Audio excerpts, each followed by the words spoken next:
안녕하세요. 저는 배준현입니다.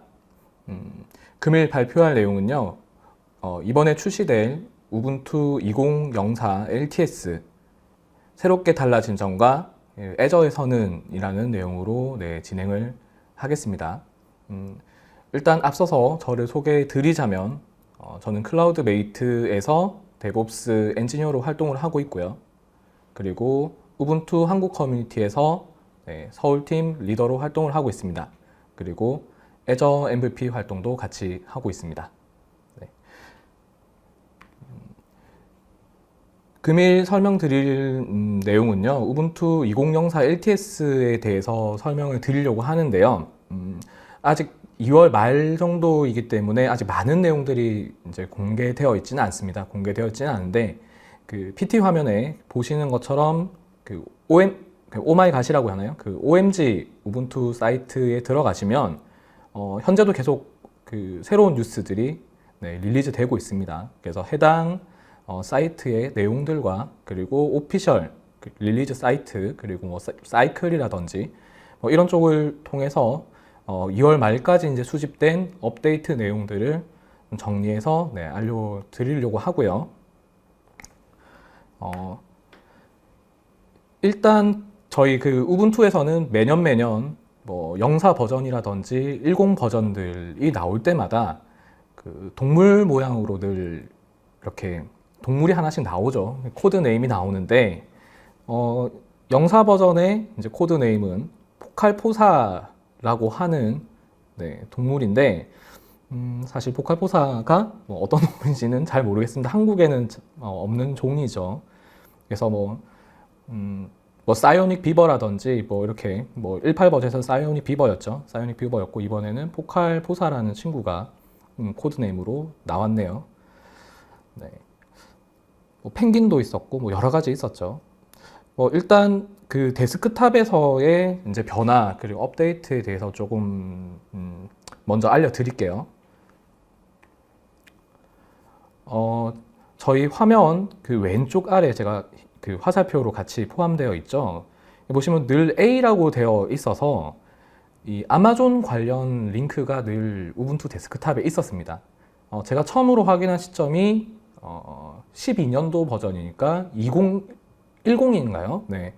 2012년 10월 버전의 우분투에서부터 사실 왼쪽 아래에 그 아마존 늘 이렇게 바로 들어갈 수 있는 링크가 있었습니다. 이 친구가 드디어 삭제가 되었다고 하네요. 늘 이렇게 우분투를 데스크탑 설치를 하고 나면 뭐 대부분의 사용자분들이 왼쪽 아래에 이런 아이콘들을 최우선 삭제하셨던 기억이에요. 그리고 유저 피드가 상당히 많았었는데 이 부분이 드디어 논란 끝에 드디어 정리가 되었다고 합니다. 그리고 뭐 아이콘 뒤로 보시면 이제 포칼포사의 월페이퍼가 같이 잘 나와 있네요. 족제비과처럼 생겼어요. 상당히 귀엽게 생긴 것 같습니다. 그리고 UI가 좀 개선되었다고 합니다.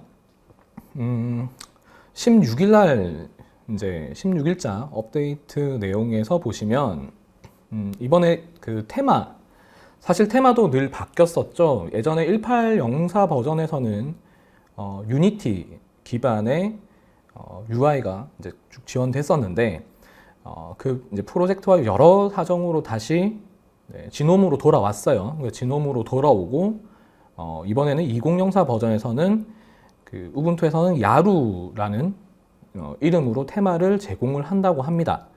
근데 이 테마에 보면 업데이트 내용이요.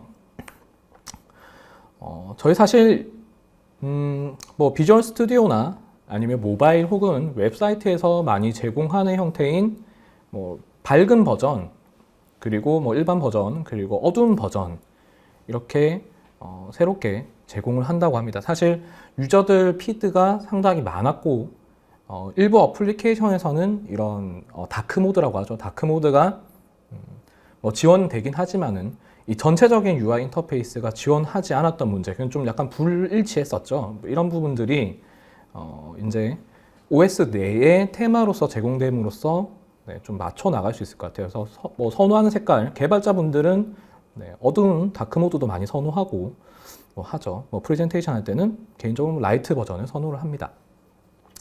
네, 그래서 데스크탑 버전에 대한 설명은 한 이 정도로 정리가 될 수 있을 것 같고요. 저희가 이제 커널 얘기를 좀 할 수 있을 것 같습니다.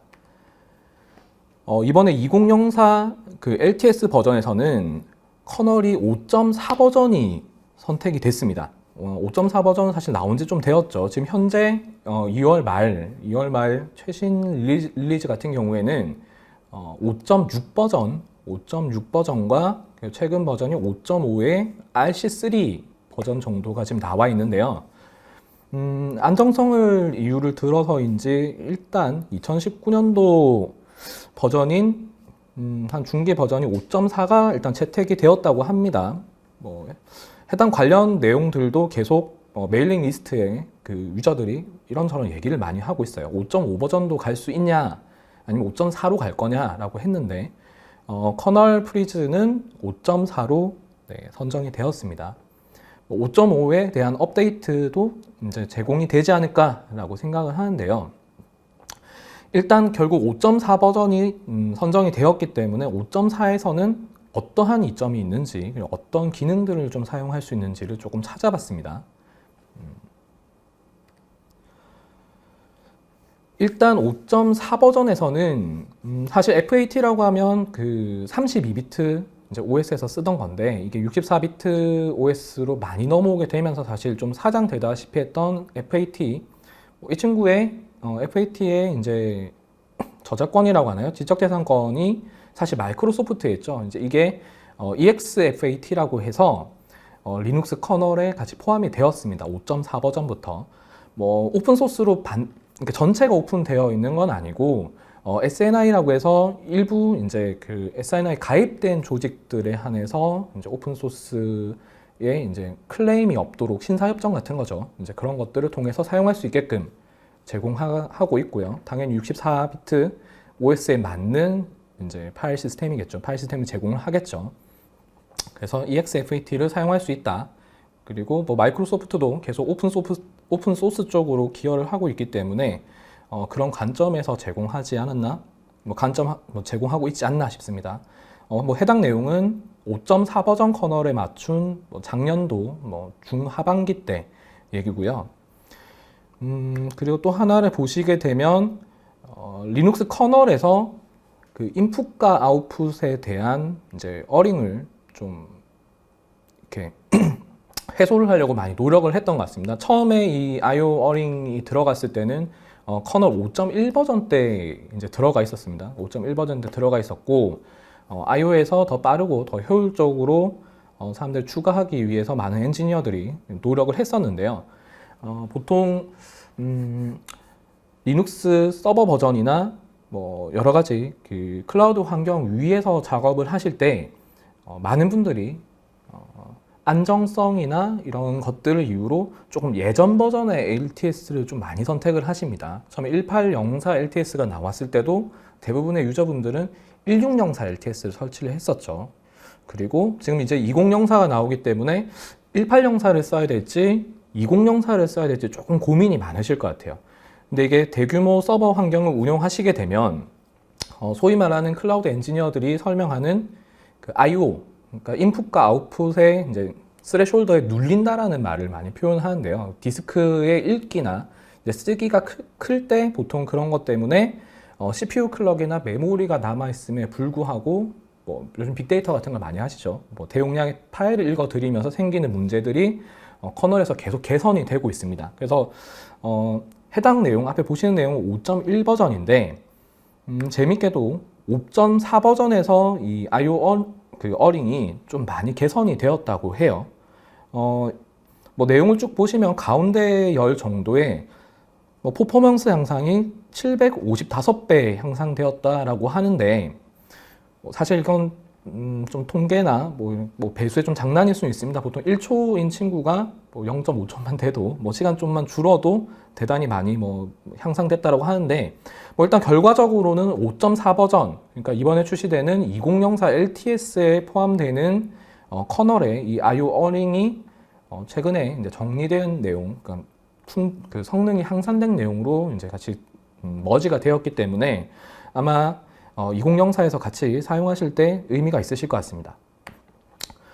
그래서 관련 해당 내용은요, 리눅스 이제 커널의 기세 업데이트된 내용을 제가 좀 확인했습니다. 당연히 그 뭐 5.4 버전이 작년도 9월, 10월 이렇게 올라온 거기 때문에 보시게 되면 improvement, the IO earning, 그다음에 CQ, 뭐 링에 대해서 빠르게 이제 처리할 수 있게끔 배치를 만들었다고 하고 보면 뭐 좀 잘못된 이제 그 스레숄더를 일으키는 이제 폴링, 이제 핸들링 부분을 개선함으로써 네, 이 부분의 성능을 좀 향상시켰다고 합니다. 그래서 보통 아무래도 그 클라우드 환경에서 우분투 2004를 설치하실 때 데스크탑 버전 설치보다는 보통 서버 버전을 많이 설치하실 거예요. 서버 버전을 많이 설치를 하시는데 최신 버전을 설치하시고 가장 가까운 이제 안전 커널인 5.4 버전을 통해서 아마 스레숄더 부분에 폴링을 생기는 것들을 조금 줄일 수 있지 않을까라고 생각을 해서 그런 부분에서 이점을 가져갈 수 있을 것 같고 아마도 그 2004 버전 LTS가 정식 출시되고 나면 많은 클라우드를 사용하시는 분들이 벤치마크를 해서 다시 올라오지 않을까 싶습니다. 그래서 의미가 있는 값이 나왔으면 개인적으로 좋겠네요. 네. 그리고 이제 LTS 버전에 대해서 조금 논의를 해 볼게요. 저희가 보통 메인터넌스에 대한 이슈들이 늘 있습니다. 뭐라고 해야 할까요? 그러니까 예전 버전을 설치를 했을 때 이 패치들이 언제까지 제공되는지들에 늘 사실 관심이 많으시고 뭐 엔드 오브 라이프 혹은 엔드 오브 서비스 뭐 EOL이라든지 EOS라고도 얘기를 합니다. 그래서 그런 것들에 대한 서비스가 이제 언제 끝나나에 대해서 이제 보통 얘기를 많이 하는데 잘 아시다시피 그 우분투의 제품군에서는 그 LTS라는 이름을 가지고 있는 친구가 있고 그렇지 않은 친구들이 있습니다. 제가 지금 보여드리는 그 장표에서 뭐 14, 16, 18 같은 경우에 LTS가 있고 밑에서 네 번째 보시면 19, 10 같은 경우에는 LTS 버전이 아니죠. 이 친구 같은 경우에는 스탠다드 서포트가 상당히 기간이 짧아요. 짧고 롱텀 서비스 버전인 LTS 버전을 사용하시면 이제 하드웨어에 대한 메인터넌스 이슈 그건 즉슨 뭐 이식성이라든지 이런 것도 제공을 하고 사실 클라우드 환경에서는 큰 의미는 없는 것 같습니다. 그다음 메인터넌스 업데이트를 제공을 하죠. 뭐 커널의 뭐 변경이라던가 뭐 새로운 뭐 IO 개선이라던가 이런 여러 가지 있는 업데이트나 서트들도 늘 개선을 하고요. 제일 아래쪽에 보시면 Extended Security Maintenance라고 해서 이제 ESM이라고 있습니다. 뭐 이거 같은 경우에는 늘 그 서트를 확인해 보시면 이런 커널 버전 혹은 이런 서비스 버전에 뭐 보안적인 이슈가 있다라고 해서 그런 것들 패치를 같이 해줘요. 이제 그런 패치에 대한 주기까지 이제 LTS에 포함되어 있는데요. 밑에 보시면 이제 1404 LTS 같은 경우에는 메인터넌스 기간이 네, 2022년 초반까지 밖에 제공을 안 하기 때문에 네, 이렇게 좀 시간이 뭐 곧 다가오고 있죠. 1604 같은 경우에는 2024년까지라고 되어 있지만 1604 역시 커널 버전이 조금 낮죠. 커널 좀 낮고 이제 메인터넌스가 뭐 곧 가까워진다라고 했을 때 1804 혹은 네, 2004 LTS 같은 경우에는 네, 상당히 지금 네, 기한이 2028년 혹은 2030년까지 제공을 하기 때문에 좀 매력이 있는 것 같습니다. 1604를 쓰시는 분들은 2024년까지 혹은 뭐 1404를 쓰시는 분들은 2022년까지 제공을 하기 때문에 보안 패치가 제공된다는 거지 이미 메인터넌스는 끝났어요. 네, 뭐 1404 LTS 같은 경우는 메인터넌스가 끝났죠. 그리고 1604도 메인터넌스가 중반기에 끝이 나요. 끝이 납니다. 그래서 이런 것들을 확인을 하셔서 이제 어떤 버전을 선택하실지를 보시면 좋을 것 같아요. 그리고 뭐 같은 내용이 계속 이어집니다. 그 1604 같은 경우에는 뭐 그 서포트 패키지가 어떻게 지금 나오는지가 계속 어나운스가 되고 있어요. 어나운스가 되고 있고 뭐 계속 지원을 하고 있죠. 지원을 하고 있는데 1404는 이미 시큐리티 팀에서 종료를 시켰습니다. 종료를 시켰고 방금 앞에 보시던 장표에 대한 계속 설명이에요. 그리고 또 많은 분들이 관심을 가지시는 뭐 쿠버네티스 같은 경우에도 같이 포함되어 나오는 그 APT죠. 뭐 요즘에 APT get을 사용하시는지 모르겠지만 뭐 APT get과 뭐 APT와 사실 똑같은 방식이죠. 하여튼 설치를 하시고 나면 이제 쿠버네티스 버전을 쓰실 수가 있는데 뭐 쿠버네티스 같은 경우에는 뭐 구글 혹은 여러 회사에서 같이 오픈 소스로 진행을 하고 있지만 이 친구의 서포트도 사실 늘 걸려 있어요. 이게 최신 버전을 뭐 쓰면 좋지만 최신 버전을 했을 때 기존 버전들과 충돌 생기는 문제들 혹은 뭐 그런 것들을 통해서 뭐 보안 문제라든지 서포트를 계속 받아야 되는데 우분투에서도 똑같이 이제 그 LTS 버전 혹은 뭐 쿠버네티스도 같이 메인터넌스를 참여해서 진행을 하고 있습니다. 네. 한번 정리를 해볼게요. 저희가 23일 날, 그러니까 2월 23일 날까지 나왔던 릴리즈 업데이트를 좀 정리를 해보자면요. 일단 테스트 위크는 1월에 이미 완료가 되었고요.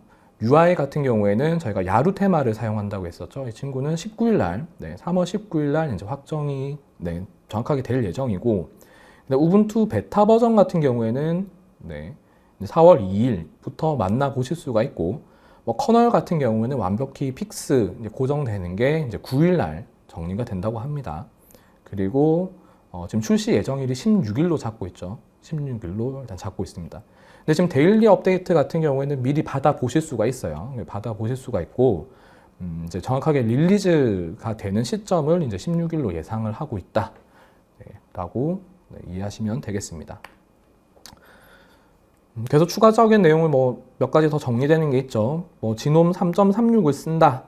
뭐 이거 같은 경우에는 제가 아까 뭐 유니티 테마 그 테마를 지원하는 뭐 엔진이 유니티에서 지놈으로 넘어왔다고 잠시 언급을 드렸었던 것 같고요. 그리고 리눅스 커널 5.5가 아닌 5.4가 채택되었다라고 한번 설명을 드렸고요. 그다음 GFS 같은 경우에도 뭐 계속 발전되고 있죠. 뭐 앞에 설명드렸던 EXFAT라든지 뭐 GFS도 계속 업데이트가 되고 있고 새로운 월페이퍼 재밌네요. 그 포칼로사가 나왔기 때문에 그 친구의 월페이퍼도 나왔겠죠. 그리고 스마트 ISO 이미지라고 해서 예전보다 패키지의 좀 크기가 줄었다고 합니다.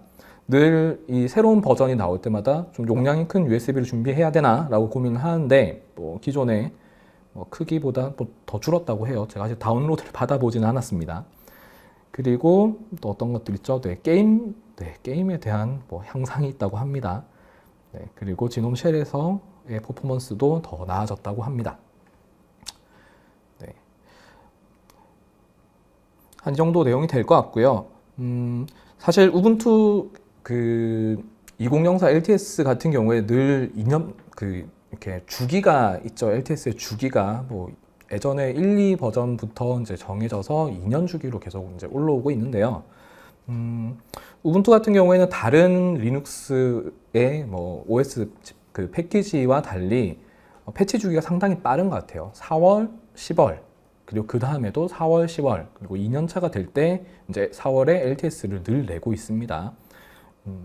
그래서 이번에 2004 LTS가 아마 4월 16일 정도에 정식 배포가 되면 아마 애저 클라우드에서 쓸 수 있는 기한은 한 일주일 정도 이내였던 것 같아요. 1804가 18년도 4월 20몇일 날 이렇게 출시됐을 때도 거의 일주일 이내에 그 애저 클라우드에서 직접 사용을 할 수가 있었습니다. 그래서 아마 일주일 정도 뭐 이내로 사용할 수 있을 것 같고요. 정리된 내용은 한 이 정도로 설명을 드릴 수 있을 것 같습니다. 아마 3월 달에도 계속 업데이트 내용이 많을 거기 때문에 뭐 해당 포럼이나 뭐 위키 같은 곳에서 좀 많은 정보를 구하실 수 있을 것 같습니다. 여기 화면에 보시다시피 우분투 한국 사용자 모임이 있습니다. 우분투 한국 커뮤니티에서도 이런 내용들이 서로 많이 논의되고 있고 슬랙 혹은 IRC에서도 논의하고 뭐 온오프라인도 이렇게 활동을 하고 있기 때문에 좀 많은 관심 가져주시고 같이 참여해 주시면 감사하겠습니다. 네, 이제까지 배준현이었습니다. 감사합니다.